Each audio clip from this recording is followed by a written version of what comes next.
नमस्कार, आप देख रहे हैं गेम्स ऑफ गद्दी। आपके साथ मैं हूं जीनत सिद्दीकी। जिन्ना के मुद्दे पर समाजवादी पार्टी और अखिलेश यादव के खिलाफ मुख्यमंत्री योगी लगातार हमले कर रहे हैं।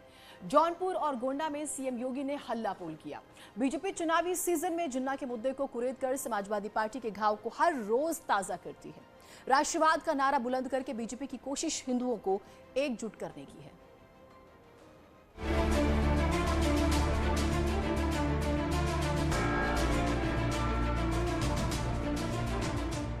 2022 के महासंग्राम में सियासी दलों में जुबानी जंग हर रोज तेज हो रही है। समाजवादी पार्टी बेरोजगारी और आरक्षण पर सरकार को घेर रही है, तो मुख्यमंत्री योगी और बीजेपी 5 साल की अपनी सरकार की उपलब्धियां गिनाने के साथ जिन्ना और राष्ट्रवाद के मुद्दे पर समाजवादी पार्टी को घेर रही है। सीएम योगी ने कहा कि जिन्ना के अनुयायी 2017 से पहले प्रदेश में दंगे कराते थे, लेकिन पिछले 5 साल में वो कामयाब नहीं हो पाए, इसलिए छटपटा रहे हैं और देश को तोड़ने वाले जिन्ना का महिमा मंडन कर रहे हैं। ये वही तत्व है भाइयों बहनों, जो 2017 के पहले एक तरफ दंगा करवाते थे, नौजवान पर, भारतीय जनता पार्टी के कार्यकर्ताओं पर, हिंदू संगठनों के कार्यकर्ताओं पर, व्यापारियों पर झूठे मुकदमे दर्ज करते थे और दूसरी तरफ आतंकवादियों के मुकदमों को बड़ी बेशर्मी के साथ वापस लेने का कार्य करते थे। प्रदेश में अराजकता नहीं फैला पाए, बेईमानी और भ्रष्टाचार के रास्ते बंद हो गए, किसानों का शोषण बंद हुआ, और बेटियों की सुरक्षा के साथ खिलवाड़ करने की जिस तमन्ना के साथ वे कार्य करने के लिए आए थे, जब ये बंद हुआ तो स्वाभाविक एक परेशानी आज उनकी दिख रही है, जब वे जिन्ना को महिमामंडित करने का प्रयास कर रहे हैं। और राष्ट्र नायक लोहपुरुष सरदार वल्लभ भाई पटेल से राष्ट्र तोड़क जिन्ना की तुलना करके भारत को और भारत के प्रत्येक राष्ट्रभक्त को अपमानित करने का कार्य किया था। पिछले चुनाव में करीब 40% वोटों के साथ बीजेपी को प्रचंड बहुमत मिली थी। चुनाव प्रचार में सभी दलों ने ध्रुवीकरण का प्रयास किया था। ऐसा माना जाता है कि उस समय ध्रुवीकरण का फायदा बीजेपी को मिला। अब इस चुनाव के प्रचार में अखिलेश यादव ने जिन्ना के मुद्दे को हवा देकर एक बार फिर से चुनावी ध्रुवीकरण की कोशिश की है। मुख्यमंत्री योगी का कहना है कि 2022 का चुनाव राष्ट्रवादियों और राष्ट्र विरोधियों के बीच है। जिन्ना के अनुयायी धीरे धीरे हाथ मिला रहे हैं। स्वाभाविक रूप से 2022 का चुनाव देश और दुनिया के लिए आकर्षण का केंद्र बन रहा है और कौतूहल और आश्चर्य का विषय भी। कौतूहल और आश्चर्य इस बात को लेकर के जितने भी भाजपा विरोधी हैं, और अब तो ये विरोध उस हद तक जा चुका है कि जितने भी भारत विरोधी तत्व हैं, वे सब एक और ध्रुवीकरण उनका हो रहा है। अब इस पूरी लड़ाई में राष्ट्र सापेक्ष और राष्ट्र निरपेक्ष उन लोगों के आमने सामने पूरी लड़ाई वर्ष बढ़ती हुई दिखाई दे रही है। बीजेपी बार बार जिन्ना वाले बयान पर अखिलेश यादव को घेर कर समाजवादी पार्टी और कांग्रेस को हिंदू विरोधी पार्टी साबित करने पर तुली है। हिंदुओं को लुभाने के लिए बीजेपी अयोध्या के राम मंदिर का निर्माण का श्रेय ले रही है। बीजेपी जानती है कि समाजवादी पार्टी को मुस्लिम हितैषी पार्टी के तौर पर प्रोजेक्ट करने में सफलता मिल गई, तो फिर से उसे 2017 की तरह प्रचंड बहुमत मिलेगी। जिन्ना के डायरेक्ट एक्शन पर जिनका विश्वास है, वे दंगा करवाते थे, किसानों को तबाह करते थे, नौजवान की जिंदगी बर्बाद करते थे, आस्था पर प्रहार करते थे। लेकिन जिन्हें अपने अन्नदाता किसानों पर विश्वास है, उस सरकार ने क्रय केंद्र स्थापित किए। जिनको अपने युवाओं की ऊर्जा पर विश्वास है, उन्होंने प्रदेश में युवाओं के लिए नौकरी के द्वार खोले, और जिन्हें आस्था का सम्मान करना था, उन्होंने अयोध्या में भगवान राम का भव्य मंदिर के निर्माण का कार्य भी आगे बढ़ाया।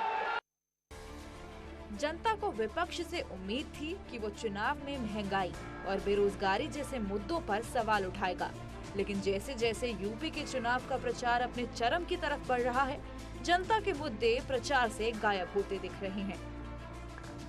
Bureau report, news 18।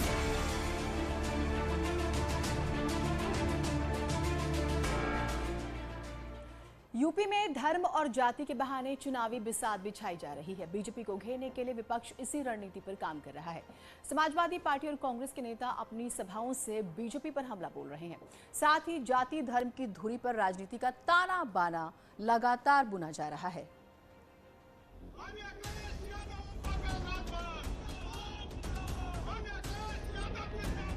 सोचो, लखनऊ में और दिल्ली में बैठे लोग कैसे लाल पीले हो रहे होंगे।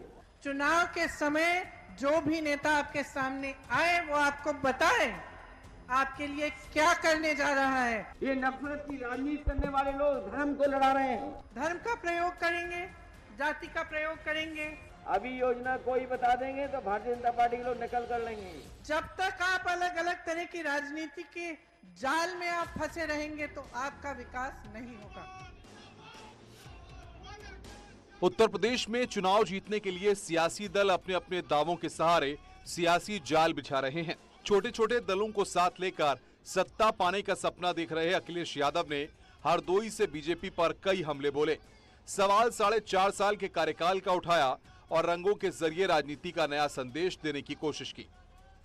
चाहे वो लाल हो, पीला हो, हरा हो, सफेद हो, नीला हो, समाजवादी पार्टी गुलदस्ता बना रही है। सब लोगों को जोड़ करके, सब रंगों को साथ ला करके उत्तर प्रदेश को बनाने का काम और गुलदस्ता बनाने का काम कर रही है समाजवादी पार्टी। और दूसरी तरफ एक रंग वाले लोग हैं। एक रंग वाले लोग क्या जीवन में खुशहाली लाएंगे, ये बताओ आप। अखिलेश ने हरदोई से हार जीत का फासला तय करने की कोशिश की तो महोबा से प्रियंका गांधी ने बुंदेलखंड में कांग्रेस की सियासी जमीन को हरा भरा करने के लिए प्रतिज्ञा यात्रा का सहारा लिया। साथ ही बीजेपी को फांसने के लिए धर्म जाति का जाल बिछाया। चुनाव जीत जाएं, उसके लिए कुछ भी प्रयोग हो तो ठीक है। धर्म का प्रयोग करेंगे, जाति का प्रयोग करेंगे, अलग अलग प्रयोग करेंगे। अब देखिए, कोई नहीं कहता कि जाति का अधिकार आपको नहीं मिलना चाहिए, आपको पूरी तरह से मिलना चाहिए। राजनीति में धर्म का, जाति का प्रतिनिधित्व पूरी तरह से होना चाहिए, लेकिन चुनाव के समय आपके विकास के मुद्दे की बात होनी चाहिए। यूपी की राजनीति जातीय समीकरणों में उलझी हुई है, इसीलिए जातियों को साधने के लिए तमाम राजनीतिक पार्टियां कसरत कर रही हैं। अखिलेश ने भी हरदोई से जातिगत जनगणना के जरिए अपनी जीत का रास्ता बनाने की कोशिश की। अगर ये जाति जनगणना नहीं करते हैं तो समाजवादी सरकार बनेगी। हम लोग जाति जनगणना कर करके अपने लोगों को, उनको हक देने का काम, और जो पुरानी लड़ाई रही है कि आबादी के हिसाब से सम्मान मिले तो आबादी के हिसाब से भागीदारी मिले, हम आपको भरोसा दिलाते हैं कि आबादी के हिसाब से भागीदारी भी होगी, आबादी के हिसाब से आपका सम्मान देने का काम भी समाजवादी लोग करेंगे। लड़ाई सत्ता पाने की है, इसीलिए हर तबके को साथ लाने की कोशिश हो रही है। 3 दशक से उत्तर प्रदेश में सत्ता का वनवास चल रही कांग्रेस भी नई घोषणाओं और योजनाओं के जरिए सियासी सूखा खत्म करने की कसरत में जुटी है। आपने देखा कि कांग्रेस की सरकार जब थी तब बुंदेलखंड में एक विकास का पैकेज आया था, उसके जरिए बहुत कार्य किए गए थे।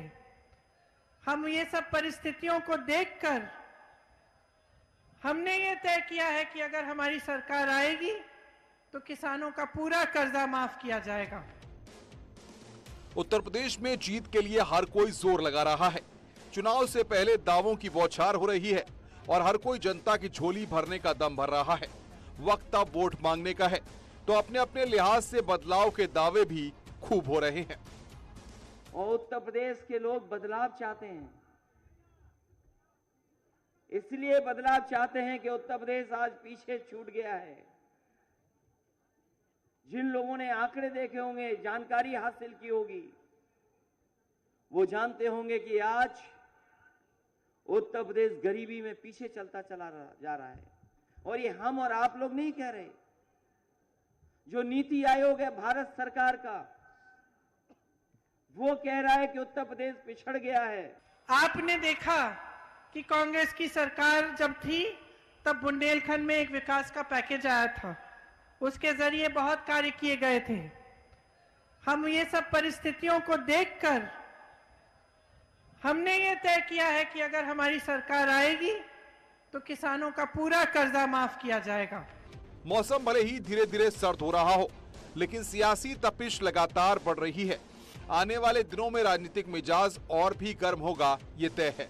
मगर सवाल इस बात का है कि क्या चुनाव में धर्म और जाति का जाल चुनाव में जीत दिला पाएगा। Bureau report, news 18। तो सवाल तो महत्वपूर्ण है कि क्या जनता धर्म और जाति के आधार पर वोट करेगी या फिर बुनियादी मुद्दों के आधार पर। एक छोटा ब्रेक ले रहे हैं, कहीं मत जाइएगा।